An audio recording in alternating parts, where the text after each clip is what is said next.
Okay, so I love Cthulhu Wars.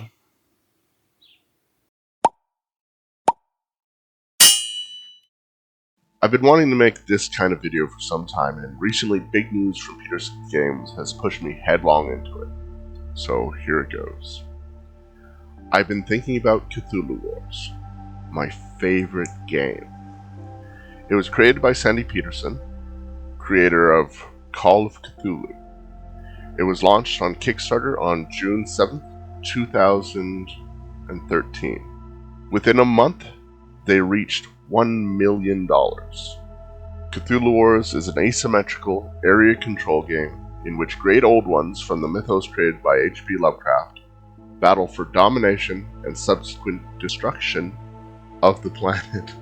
In the core game box, there are 4 factions available: the Great Cthulhu, the Crawling Chaos, the Black Goat, and the Yellow Sign. The goal of the game is to gather your faction's 6 spellbooks and have the most doom points by the end of the game. The game goes through 3 phases per round.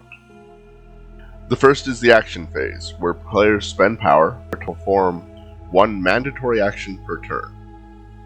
Each action has a power cost, unless otherwise stated.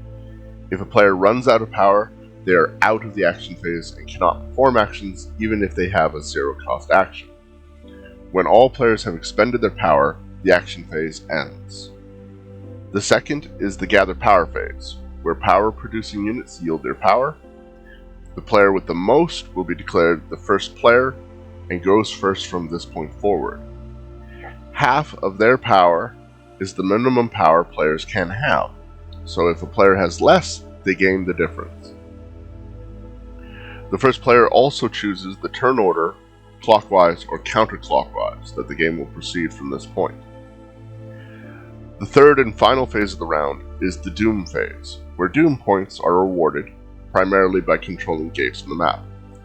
Each controlled gate is 1 Doom point.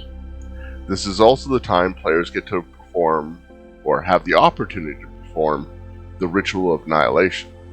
By paying power, they double the amount of Doom points they receive, and if their Great Old One is on the map, they gain an Elder Sign. The cost to perform the ritual goes up each time it is performed. An Elder Sign is worth 1 to 3 Doom points and can be cashed in at any time, but are kept hidden from other players. The game ends when a player reaches 30 or more Doom points. It can also end when the ritual track reaches instant death. A player is only eligible to win if they have all 6 of their spellbooks. If even 1 is missing, it doesn't matter how much Doom they have, they cannot win. A game can even end with no one winning if everyone has a spellbook missing, and if either of the Doom track or the Ritual track reaches the end point. And now, the big news from Peterson Games. The stars are right. Peterson Games will be working with Catalyst Game Labs. Peterson will be focused on development and design, while Catalyst take over production. This opens the doors for another production round, and I will definitely be picking up all the missing parts of my collection. In the description below is a link to their press release. And that is Cthulhu Wars. It is my favorite game. What? You want to hear more about Cthulhu Wars? You want me to go in-depth into the nitty-gritty functions of the game? I'm going to be talking about this so much. Goodbye, y'all.